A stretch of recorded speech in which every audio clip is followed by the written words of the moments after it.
Nous allons reprendre avec la prochaine intervenante, qui est Marina Maestruti, donc de l'Université Paris 1. Donc vous avez un doctorat en épistémologie, histoire des sciences et des techniques, et nous parlions d'utopie avant. Une des utopies qui vous a intéressé, c'est l'utopie d'immortalité dans le transhumanisme. Les questions éthiques, politiques du transhumanisme. Donc vous allez revenir sur ça dans votre présentation, donc 40 minutes, et ensuite nous poserons des questions, et il y aura la discussion générale où toutes les questions laissées pour compte pourront être posées. Donc bonjour à tous. Moi aussi je suis très contente d'être là parce que... Est-ce qu'on entend? Oui, c'est mieux ou pas? Oui, c'est mieux. Oui. Comme je n'ai pas de PowerPoint, d'avoir de la lumière c'est mieux. Et je vous remercie aussi de m'avoir invité, moi aussi, parce que je trouve que c'est quand même une belle discussion. Et c'est vrai que c'est aussi une prosécution de discussions qu'on a eues, au moins à ma première journée à l'Association transhumaniste française, il y a 2 mois, 1 mois, je ne me souviens plus. Et je me suis occupée un peu du transhumaniste à la suite de mon travail de thèse sur les imaginaires des nanotechnologies. Donc c'était un peu une rencontre obligée, mais du coup ça sortait dans les discours, donc c'était impossible de ne pas en parler. Et j'ai trouvé après qu'il y avait beaucoup de choses à dire sur, et évidemment, comme il y a un travail de thèse en ce moment, il y a et il y aura toujours beaucoup de choses à dire, et des nuances et des ouvertures qui manifestent un peu la richesse de ces mouvements, au moins dans les questions qu'ils suscitent. C'est-à-dire qu'au-delà de ce qu'on considère être vrai ou pas vrai, et de la naïveté ou pas, je trouve que quand même il y a plein de questions qui se posent et qui ne se posent pas que là, mais se posent en général. Donc c'est une réponse, comment dire, une tentative de réponse. En tout cas, c'est un point de vue, et en tout cas, je les considère parmi les discours qui accompagnent les nouvelles technologies actuellement et qui sont des discours influents finalement aussi, parce que peut-être on peut aussi analyser tous les rattachements académiques du mouvement transhumaniste, qui du coup donnent aussi une visibilité dans des contextes qui sont considérés quand même moins militants ou moins nécessairement liés à des lobbies et des groupes. Donc s'il y a une objectivité académique, ça donne au mouvement aussi une entrée dans un monde de la recherche et de la réflexion plus, disons, scientifique au sens large. Et donc mon travail de thèse qui après a été publié dans un livre, a consisté à essayer de mettre un peu en culture les discours sur les nanotechnologies, les nanotechnologies elles-mêmes en tant que technologie révolutionnaire. Alors, bon, définir ce qu'est la nanotechnologie, c'est très long, je vais pas m'attarder sur ça, je vais pas m'attarder sur les nanotechnologies en particulier, mais plutôt sur un aspect que j'ai retrouvé comme mis en avant constamment à propos des nanotechnologies et des technologies convergentes, mais on a déjà parlé des MBC, etc. Donc, vous avez compris qu'il n'y a pas que les nanotechnologies, mais il y a différents types de technologies qui vont converger vers ce qu'on peut considérer une espèce de pas une espèce, mais une maîtrise du vivant, et du vivant et du non-vivant d'ailleurs. Et donc un des discours qui sortait constamment, c'est celui de l'immortalité. Or, immortalité au sens large, en tout cas, de la possibilité d'utiliser ces technologies pour modifier la durée de la vie et éventuellement aller vers une durée indéterminée. Évidemment, on fait ça, on ne pense pas dans ces cas-là à la vie après la mort, à une vie matérielle de l'esprit, à des formes de vie. On pense vraiment à la vie biologique, à la vie sur Terre. Et cette possibilité vient de l'utilisation des technologies. Et donc, c'est pour ça que moi aussi, j'ai souvent utilisé les mots technotopie ou technotopie. Parce qu'effectivement, penser à l'immortalité comporte aussi un projet des sociétés. C'est-à-dire que si on pense que tout le monde va vivre au-delà des 130 ans et peut-être pour toujours, évidemment, ça va avoir un impact, alors que ce soit environnemental, que ce soit des vies communes, que ce soit existentiel, que ce soit psychologique, et sur lesquels on a quand même émis beaucoup d'hypothèses, beaucoup de possibilités d'intervenir et de résoudre les problèmes qui vont se poser. Or, l'évolution de l'humanité peut être vue aussi dans ces 30 000 ans comme un processus d'opposition au phénomène naturel de la mort. De ces constats, en fait, vient aussi l'idée qu'on pourrait poursuivre dans cette tendance à rallonger les temps de la vie, mais comme émergence en fait de cet allongement de la vie, il y a eu en même temps une prise de conscience de la condition mortelle. C'est-à-dire qu'on vit plus longtemps, mais on s'est aussi rendu compte qu'on va mourir. Cette prise de conscience est un peu à la base de tous les mythes sur l'immortalité qu'on connaît. On a parlé de Gilgamesh, mais il y en a plein des mythes d'immortalité. Et en général, donc, on essaie de penser une immortalité dans une dimension qui peut être religieuse, au-delà de la vie. Mais c'est seulement récemment, c'est-à-dire plutôt dans la modernité, qu'on commence à penser la possibilité de pouvoir apprivoiser la mort d'un point de vue de la vie sur Terre. Et si l'humanisme a cherché à construire toute une ontologie de l'humain centrée sur la finitude, c'est-à-dire accepter le fait qu'on est quand même limité et qu'il faut vivre ici et maintenant, et en essayant de donner une signification originale à l'histoire de l'individu, au cours des 50 dernières décennies, par contre, la perception de la mort a radicalement changé, c'est-à-dire de moins en moins, on accepte de la considérer comme une fin, comme l'arrêt de quelque chose. Et de plus en plus, elle crée une espèce de scandale, en fait, de la vie.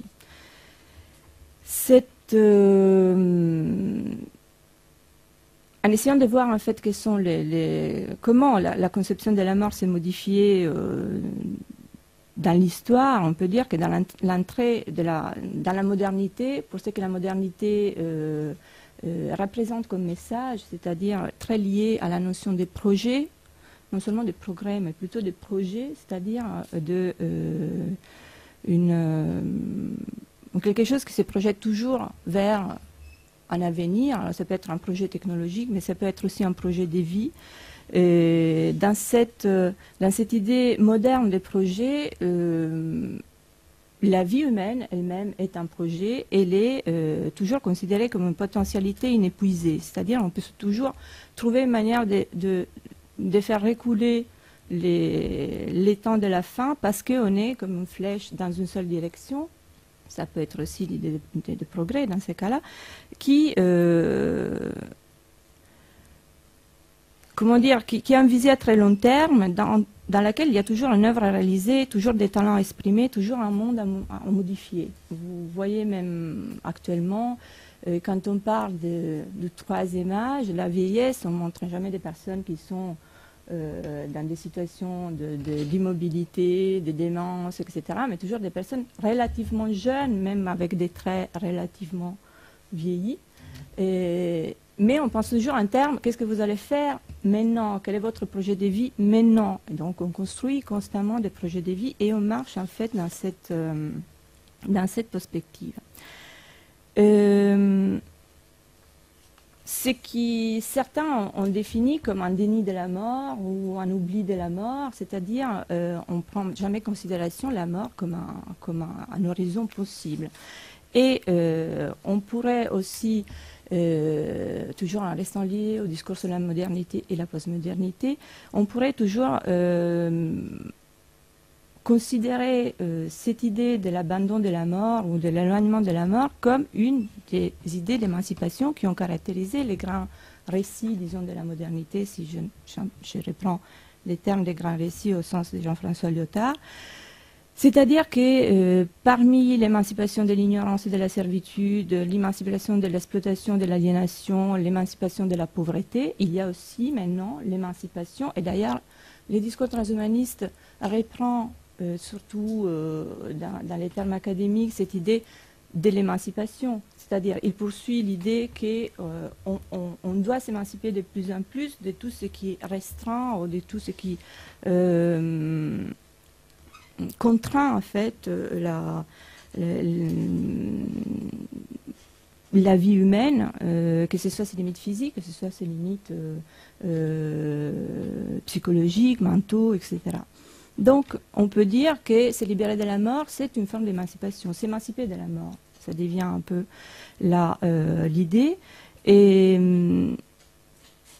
Et dans cette idée d'émancipation, il y a toujours une portée volontariste, c'est-à-dire qu'il faut agir pour, et une volonté politique, c'est-à-dire que c'est aussi à la politique de mettre en œuvre les moyens pour pouvoir agir.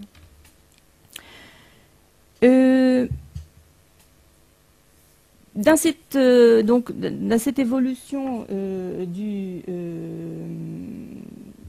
l'idée des morts et de la déconstruction de l'idée des morts, à travers aussi le développement de la médecine, on est de plus en plus arrivé à considérer que la mort est toujours la faute de quelqu'un ou de quelque chose.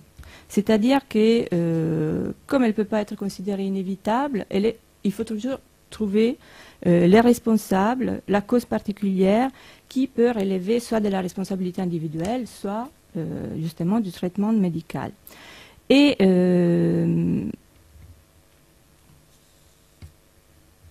ce qui fait que de plus en plus, la mort est traduite dans les termes des maladies curables. C'est-à-dire qu'on ne meurt jamais des morts, mais on meurt d'une maladie. Mais la maladie peut être toujours soignée. Et on doit trouver les traitements à chaque fois pour la soigner. Et le sociologue Zygmunt Bauman dit que l'eschatologie, dans ces cas-là, a été triomphalement dissoute dans la technologie. C'est-à-dire que la transcendance de la mort, quelque chose qu'on considère comme quelque chose qu'on ne peut pas éviter, a été remplacée par les devoirs, et les devoirs souvent individuels, autant que politiques et générales, qui consomment l'esprit et l'énergie de transcender la capacité technique de vivre. C'est-à-dire que c'est un peu à nous tous, individuellement et collectivement, d'agir pour... On est responsable en fait de sa propre mort, ou bien on peut trouver un responsable pour sa propre mort. Mais ce n'est jamais la mort elle-même qui est responsable. Dans la conception de la mort peut devenir systématique, c'est-à-dire résultat de la complexité de l'organisation du vivant qui manifeste une faiblesse, ou bien quantique, c'est-à-dire l'effet d'erreurs accumulées dans les molécules et donc dans les cellules qui va donner finalement une issue mortelle. Mais donc la mort reste quand même quelque chose de naturel, mais cela ne veut pas dire que d'un point de vue individuel ou collectif, on est obligé de l'accepter. Et d'ailleurs, Nick Bostrom, justement, dans les chapitres 4 de FAQ, donc les questions fréquemment posées transhumanistes, dans sa vision en 2003, il dit, est-ce qu'il faut considérer la mort comme faisant partie de l'ordre naturel? Ça, c'est la vraie question. Pourquoi on devrait considérer la mort comme quelque chose de dénaturel. C'est-à-dire, il peut être considéré naturel, mais comme le discours est celui d'aller au-delà du naturel, c'est-à-dire d'améliorer le naturel, la mort non plus n'est pas quelque chose d'acceptable. Et d'ailleurs, qui par contre adhère au discours des consolations en fait, des religions et des philosophies, est défini comme mortaliste. C'est-à-dire que plutôt on pourrait dire qu'accepter comme une fatalité la mort signifie se placer dans une position qui est définie comme mortaliste, une acceptation passive de la condition mortelle de l'humain. Or, évidemment, chacun a la liberté de faire ce comme il veut, et donc du coup, on est aussi libre d'être mortaliste, mais Mais, d'après Bostrom, les illusions des philosophies moralistes sont dangereuses, voire fatales, puisqu'elles prônent l'impuissance et encouragent la passivité. Donc, en fait, les choix entre une vie potentiellement éternelle et une vie destinée très tôt à se terminer par la vieillesse et la mort, doit devenir un choix de liberté. Comme dit Bostrom, si certains veulent continuer de choisir la mort, ce choix qui doit bien sûr être regretté, mais néanmoins respecté, la position transhumaniste sur l'éthique de la mort est limpide, la mort devrait être volontaire. Cela signifie que chacun devrait pouvoir être libre de prolonger sa vie et prendre des dispositions pour la suspension cryonique de son propre corps inanimé. Cela signifie aussi que l'euthanasie volontaire, dans les conditions de consentement informé, est un droit humain fondamental. C'est-à-dire, qui veut mourir doit pouvoir mourir, qui ne veut pas mourir doit pouvoir être en mesure de ne pas mourir s'il veut. Et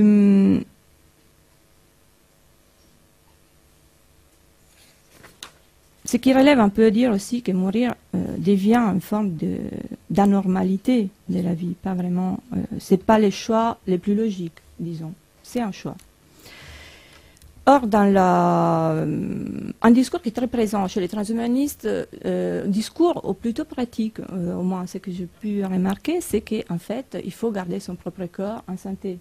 Parce que comme ce n'est pas encore possible de devenir immortel pour l'instant, il faut quand même pouvoir arriver à ces moments où, que ce soit la singularité, que ce soit les technologies à point puissent marcher. Donc, Kurzweil lui-même, dans ses livres, il prône pour une hygiène de vie assez rigide, parce qu'en fait, il faut pouvoir y arriver à ces moments. Alors, si on est né un peu trop tard, ou quand même au seuil, il faut essayer c'est que quand même, dans les comportements courants, c'est présent. Parce qu'il y a plein de manuels qui nous disent comment vivre plus longtemps à travers les sports, l'alimentation, des régimes très à point sur les équilibres hormonaux. Et voilà, il y a une vraie production scientifique sur tous les traitements anti-cancer, les régimes anti-cancer. Mais ça, c'est l'idée qu'il n'y a pas que la médecine, mais il y a une vraie hygiène de vie qui relève d'une discipline, les bio aussi, ça fait partie de tout ça, qui peut favoriser une forme de prolongement de la vie. Et ça, c'est pas que transhumaniste, mais c'est absolument devenu, on peut le lire dans tous les journaux, féminins ou pas, c'est assez... c'est acquis. Si on revient un peu aux représentations du corps, par exemple, dans la cyberculture, bon, je pense que je ne vais pas dire des choses extrêmement nouvelles, mais parce qu'elles sont quand même assez évidentes. Mais dans la pensée occidentale, à partir de la tradition pythagoricienne et platonicienne, les corps étaient conçus comme un tombeau. Donc les corps soma étaient assimilés à sema, la tombe. Et à l'opposé, l'âme ou les facultés rationnelles étaient valorisées en opposition à l'idée des corps comme tombeau. Donc l'âme du philosophe, comme dit Platon dans les Phédons, maîtrise profondément les corps et il aspire à sa liberté, à sa réalisation au-delà du corps. Dans la cyberculture, on trouve ce dualisme corps et âme, au corps intelligence, je ne sais pas comment dire, mais il y a cette idée qu'en fait les corps c'est plutôt quelque chose abandonné, c'est de l'ordre du déchet en fait. Et quand on parle des chairs, chairs mortes et lourdes, on parle des mythes, des viandes, dans les jargons informatiques lui-même. Donc les corps de la cyberculture, c'est un corps sans corps, c'est un corps virtuel. Et les vices du corps résident principalement dans cette étroite dépendance entre organisme et loi de la nature.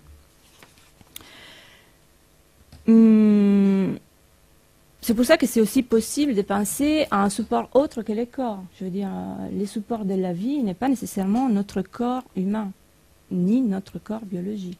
D'ailleurs, dans la logique, dans la théorie cybernétique, et même on pourrait traduire SEMA dans les sens des signes, c'est-à-dire que le corps est un signe.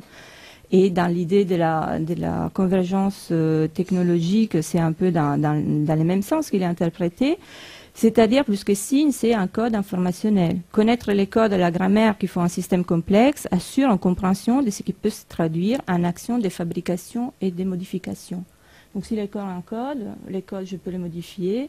S'il est maintenant biologique, un jour, ça pourra être autre chose. L'importance du support n'est pas fondamentale. Et c'est justement dans ce sens-là qu'Hans Moravec pense à la possibilité de l'uploading, c'est-à-dire que évidemment, si le support peut être n'importe quoi, ce qui est important, c'est plutôt l'esprit ou les capacités de l'intelligence. Il faut bien la définir, cette intelligence, mais ce n'est pas très évident. Et Hans Moravec dit, dans les conditions présentes, nous sommes des espèces intermédiaires inconfortables, en partie biologiques, en partie culturelles, avec beaucoup de nos traits biologiques, pas à la hauteur des inventions de nos esprits. Donc finalement, la chair est lourde. C'est une chair, elle est de plus en plus un poids en fait dans la réalisation de cet esprit ou de cette culture. Je voudrais juste vous lire, parce que je ne sais pas si on a souvent l'occasion de lire des textes comme ça. Et moi, je ne sais pas, mais ça me frappe toujours. Quand Moravec décrit les processus de l'uploading, c'est-à-dire, comme lui il les conçoit, et les moments de passage entre la vie biologique et la vie sur un support autre. Et c'est une description assez charnelle d'ailleurs. Je trouve que c'est assez frappante. Donc il dit, couche après couche, le cerveau est simulé. La mise en scène est un chirurgien qui scanne des tranches de cerveau dans l'ordinateur. Donc le cerveau est simulé et enlevé. Finalement, votre crâne est vide et la main du chirurgien s'arrête dans la partie la plus profonde, à la racine du cerveau. Quoique vous n'ayez pas perdu connaissance ou les cours de vos pensées, votre esprit a été enlevé du cerveau et transféré dans une machine. Dans la phase finale, désorientante, le chirurgien soulève sa main. Votre corps, soudainement abandonné, meurt après quelques spasmes. Et après un moment de suspension des silences, le réveil s'est fait dans un autre monde, les yeux s'ouvrent à nouveau, mais dans un nouveau corps, scintillant, hostile, à la couleur et au matériel de votre choix. Donc, la métaphore est complète, l'immortalité est garantie, le corps est abandonné comme un déchet. Et l'idée donc du corps, du cadavre comme déchet est assez forte dans cette représentation. Donc cette idée du cadavre gêne beaucoup finalement, gêne beaucoup parce que même dans les principes de la cryonie, ce qu'on veut faire, c'est éviter que les corps se réduisent en cadavre. Et dans la cryonie, le corps justement n'est plus un cadavre, mais il est encore en attente de vie. Donc il peut être gardé dans cet état indéterminé, le temps qu'on trouve la manière de les réanimer sur d'autres bases. Et dans les films Blade Runner, je ne sais pas si vous vous souvenez, il y a une scène dans laquelle Roy, les répliquants protagonistes du film, rencontre dans la nuit, il entre dans la maison de son créateur, Mr. Tyrell, et il les rencontre, et en fait, il entre comme ça la nuit et il a une conversation avec lui. Il lui demande, il est là, il veut lui poser une question, donc Tyrell lui demande qu'est-ce que je peux faire pour toi, et lui, il pose la question, peut le créateur réparer ce qu'il a créé? Il lui dit, mais qu'est-ce que tu veux? Tu veux être modifié? Tu veux être meilleur? Tu veux quoi? Et lui, il dit, je vais rester là. Il dit, mais c'est quoi ton problème? La mort. C'est-à-dire, je ne veux pas mourir. Et Tyrell dit, ce n'est pas de mon domaine, je ne peux rien faire pour toi. Et lui dit, je veux plus de vie. Et bon, après, je crois qu'il les tue, justement. Alors, la condition du répliquant de Blade Runner, en fait, c'est justement la question, est-ce que c'est un être humain ou pas? parce que là, toute la question est là, est-ce qu'on peut reconnaître l'être humain de l'être artificiel? En fait, ce qui fait l'être humain, dans ces cas-là, semble être sa conscience de la mort. C'est-à-dire, du moment où on se rend compte qu'on va mourir, on devient humain. Et cette conscience de la finitude semble finalement donner au répliquant son statut d'humanité, au moins à nos yeux. Dans cette idée, je reviens un peu à cette idée du projet moderne, la mort semble devenir de plus en plus une négation de ce qui est caractéristique de l'humain. Justement, elle est la négation de la vie humaine comme projection indéfinie, toujours dans quelque chose à faire en plus. Et on peut considérer que la culture même a été comme une construction qui a essayé de compliquer la vie à mort, c'est-à-dire de compliquer la vie et de la rendre toujours plus riche de contenu pour ne pas réfléchir à sa possible fin. Or, dans les différents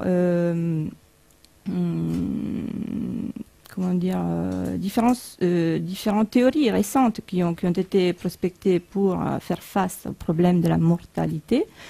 On a parlé de la cryonique. La cryonique trouve une première figure en fait en Robert Ettinger qui écrit en 1964 The Prospect of Immortality. Et il travaille justement dans la possibilité de congeler des corps et de pouvoir éventuellement les réanimer, les ressusciter. Il a été influencé par les études sur la congélation du sperme et des œufs de Bertalcien, de Jean Rostand, et il a essayé de voir si c'était possible d'appliquer cette même technique au corps humain. Et ce qui n'empêche pas, quand même, Ettinger pose des questions qui sont des questions qui vont au-delà en fait de la technique, et il se demande quelle transformation d'un individu serait-elle acceptable pour qu'on puisse les considérer toujours comme lui-même, c'est-à-dire est-ce qu'un corps décongelé qui revient et qui d'ailleurs ne pourra pas récupérer son corps, probablement il devra choisir entre un corps et un corps artificiel, où est-ce que réside en fait l'identité humaine, le fait qu'il soit un corps humain et qu'il soit lui-même? Est-ce qu'il réside dans ce qu'il a dans son cerveau, ses mémoires, tout ce qu'il porte avec lui, ou dans son identité entre son cerveau et son corps? Est-ce que si on met notre cerveau dans un autre corps, on sera quand même nous-mêmes, toujours les mêmes humains, toujours les mêmes en tant qu'identité? Autre grand précurseur de tous ces discours, précurseur ou suiveur en fait de tous ces discours sur la possible immortalité des corps, c'est Drexler. Et Drexler est aussi considéré comme le père des nanotechnologies au sens, dans une certaine vision des nanotechnologies, la nanotechnologie moléculaire. Et Drexler aussi, qui explore tous les possibles dans l'utilisation des nanotechnologies possibles, imaginables dans l'avenir. Il pense à la possibilité d'une biostase, c'est-à-dire la possibilité de mettre les corps dans une situation de biostase, donc là aussi, encore une fois, congelés, en attente que les corps puissent être régénérés et réparés par une réparation cellulaire qui devrait venir par l'utilisation des nanotechnologies. Donc, il ne s'agit pas là d'immortalité, mais on aurait des corps qui, pendant un certain temps, ils seraient en biostase et éventuellement après réparés pour revenir en fait à la vie. Donc, pas l'immortalité au sens, mais une vie très très longue avec des moments de pause et de reprise. Et comme dit Drexler, nous vivons dans les siècles de l'incroyable, donc pourquoi pas ne pas penser aussi à ces choses-là et dans cette manière-là.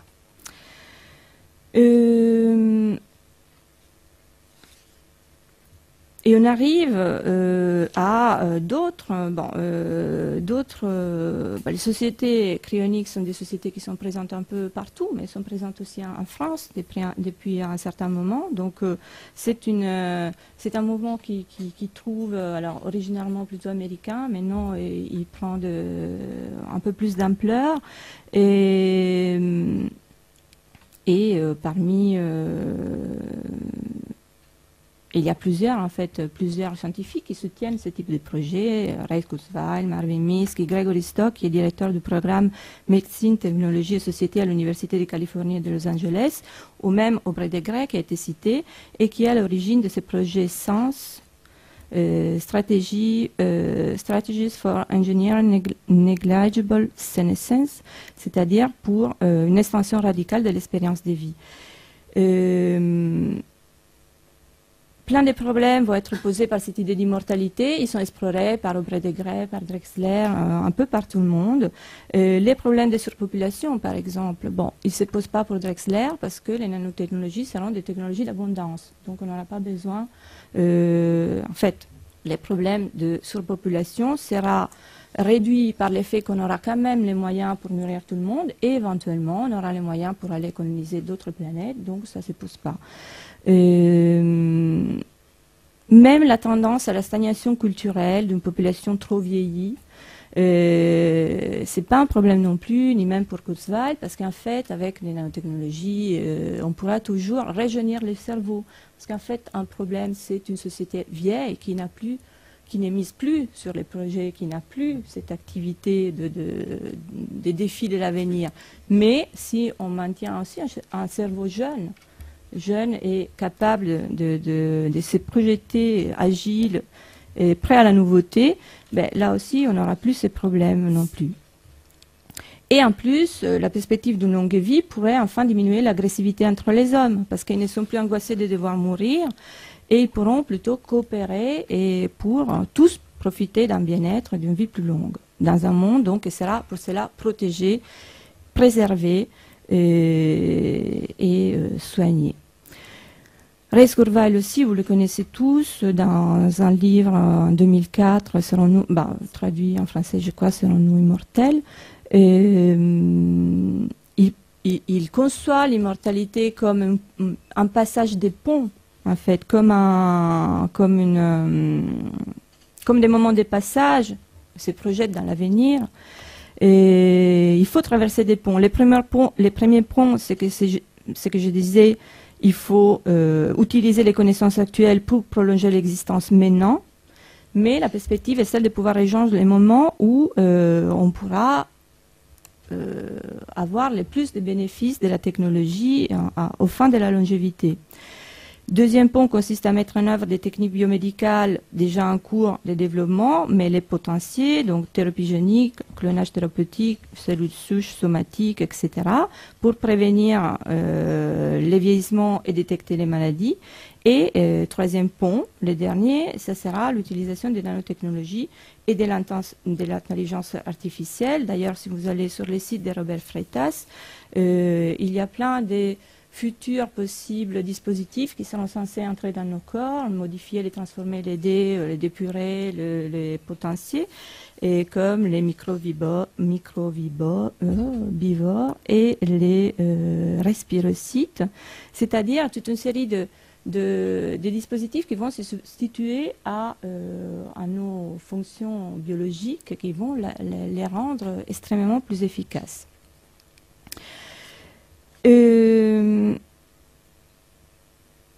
Donc dans la science actuelle aussi, on travaille beaucoup sur cette idée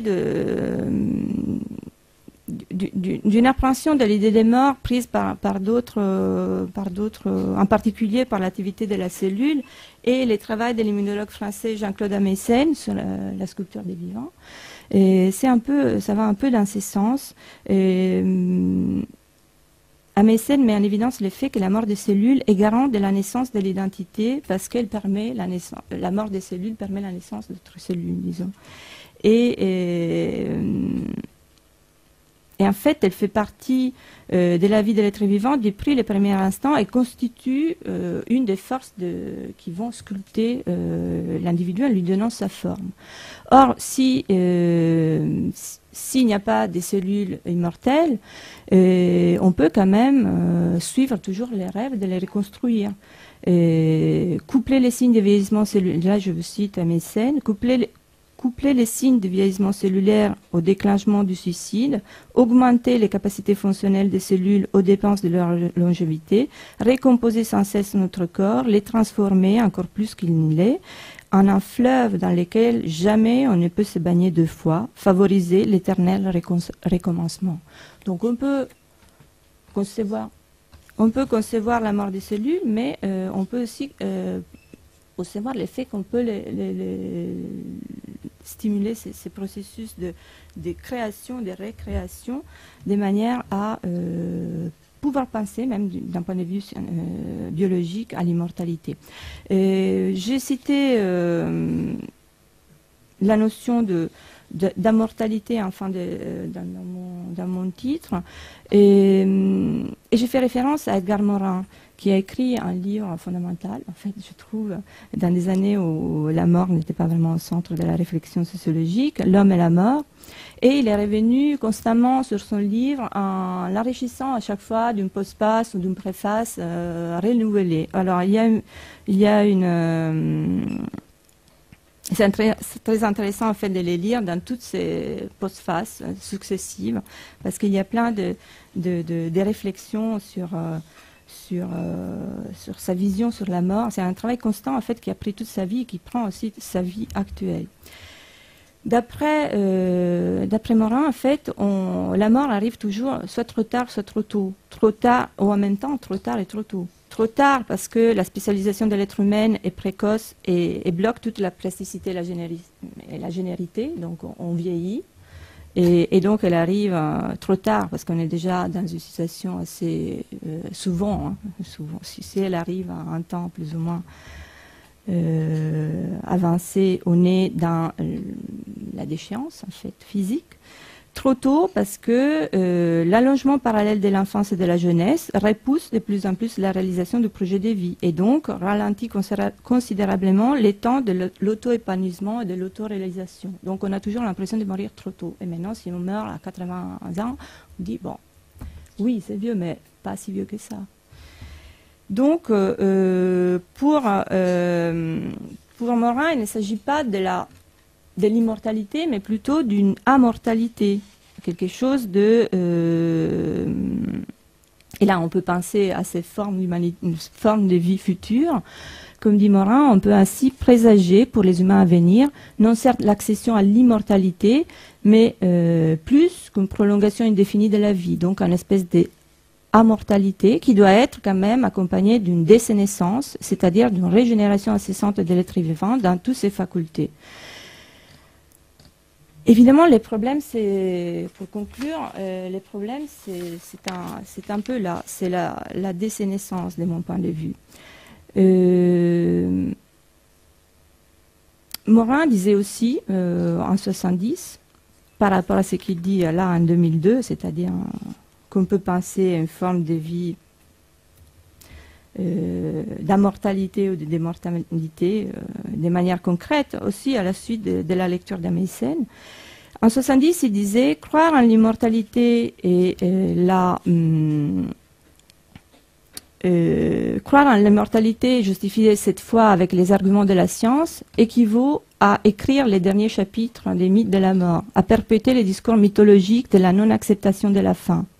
C'est-à-dire penser à cette idée qu'on pourra rejoindre même technologiquement l'immortalité, c'est juste ajouter une pièce de plus au mythe de la mortalité tel qu'il s'est construit depuis l'histoire de l'humanité. Et dans une époque où on vit de plus en plus longtemps, mais une bonne partie de notre vieillesse se passe dans des conditions de maladie chroniques et dans un état souvent très compromis, il faudrait qui peuvent faire réfléchir aussi à la notion des cyborgs, parce que si on pense au modèle du cyborg, on a des images, mais on peut penser aussi à un autre modèle du cyborg qui d'ailleurs a été proposé par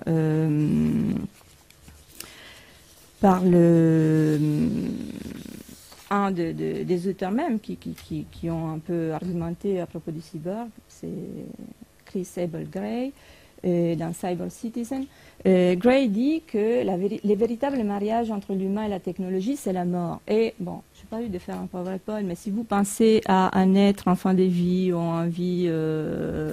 ou un état végétatif complètement branché à des machines, qui vit que par les machines, on pourrait considérer qu'une des formes des cyborgs, ça pourrait être tranquillement celle-là.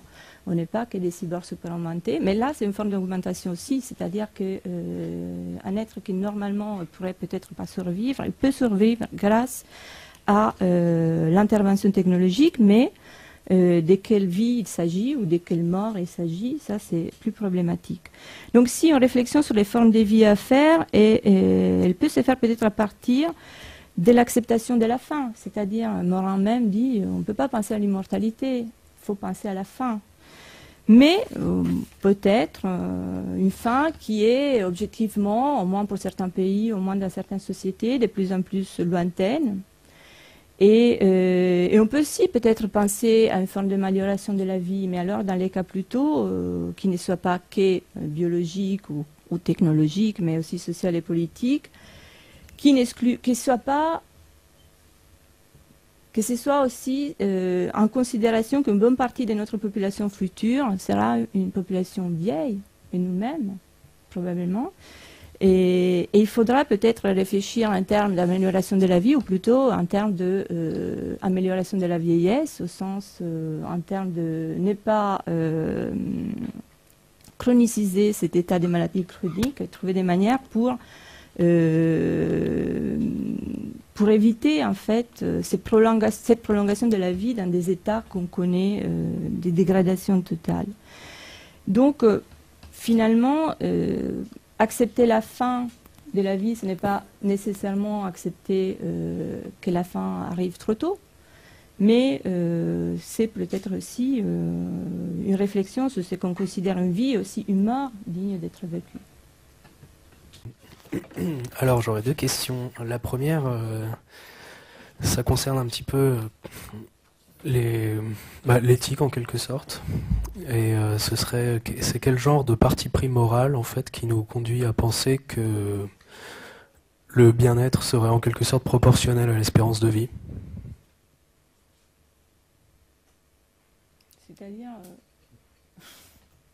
C'est-à-dire à partir de à partir longue est nécessairement une meilleure vie. Oui, voilà. À partir de quel moment on commence à penser que plus la vie est longue, plus elle est agréable? Enfin, est-ce qu'il y a à partir de quel moment on commence à penser ça en fait? Est-ce que c'est à cause de tous les progrès de la médecine qu'on se dit que plus ça durera longtemps, mieux ce sera? Ou parce qu'on essaye de se dire que dans le futur on aura résolu tous les problèmes de végétation à un âge avancé et toutes ces choses-là qui nous font un petit peu peur quand on vieillit? Oui, mais un peu c'est ça. C'est-à-dire que pendant très longtemps, on a, à part les mythes de l'immortalité, mais pendant très longtemps, on a pensé que bon, la mort était inévitable. Je sais pas, je pense au Moyen-Âge, en fait, la vie consistait à se préparer à la mort. Et même d'un point de vue religieux, ce qu'il fallait penser, c'était la vie après la mort. Et donc, se préparer pour. Et se préparer pour une bonne mort, d'ailleurs. C'est-à-dire laisser sa famille et ses semblables dans les meilleures des manières possibles. Ça veut dire être aussi bien en paix avec ses semblables et en paix avec Dieu, éventuellement. Ce qui pouvait, en fait, ne pas se passer comme ça dans les cas d'épidémie, des morts subites, de la peste, etc. Donc on a très longtemps, en fait, pensé plutôt à comment mourir bien, plutôt qu'à comment vivre très longtemps. C'est vrai que, bon, effectivement, les progrès de la médecine ont quand même amené à déplacer les limites et à trouver aussi des causes qui pouvaient être effectivement en partie éliminées. Donc du coup, soigner des problèmes particuliers aide à déplacer les frontières. L'image qui est donnée, comme je disais, actuellement, c'est cette image-là. C'est-à-dire, si on parle d'assurance vie, on ne va pas sûrement pas parler, bon, faites attention, parce que si vous mourrez, il faut bien que vous pensiez à vos proches. Non. C'est-à-dire, vous allez vivre très très longtemps, c'est très bien. D'ailleurs, on vous accompagne en tout ça, tout ce que vous avez besoin, vous pouvez le trouver. Pensez éventuellement, si c'est le cas aussi, à vos prochains, dans les cas où, mais on n'en parle pas, on ne les dit pas. Donc effectivement, mais la vie qu'on propose, c'est cette vie-là, une vie en santé. On propose de moins en moins, même si c'est statistiquement de plus en plus vrai. En fait, il y a des fluctuations, mais il y a un moment dans lequel, effectivement, la vie s'est rallongée et l'état de maladies chroniques a plutôt diminué, ce qui a fait justement bien l'espérer et qui a relancé les discours sur les prolongements de la vie tendanciels, statistiques et sur le fait qu'on vivra de plus en plus longtemps et en santé. Mais récemment, ces statistiques ont marqué le fait qu'en fait, la durée des vies en état de maladie chronique augmente. Donc ça veut dire que oui, on va vivre très longtemps, mais on va vivre plutôt mal. Et cette chose-là n'est pas pensée. Ou bien, elle est pensée parce que l'Alzheimer, c'est une des priorités nationales dans la recherche et on investit ces champs autant que les nanotechnologies. Alzheimer, c'est au centre des investissements sur la recherche. Et Alzheimer, c'est justement un de ces problèmes qui peuvent se poser même très tôt, d'ailleurs, et qui vont complètement abîmer toute une partie, mais une grande partie de la vie. Bon, on pense aux robots compagnons d'accompagnement d'Alzheimer, on pense à aux études médicaux et pharmacologiques, autant qu'à tous les dispositifs pour permettre aux personnes de vivre seules, en autonomie, à ne pas être une charge pour leur famille.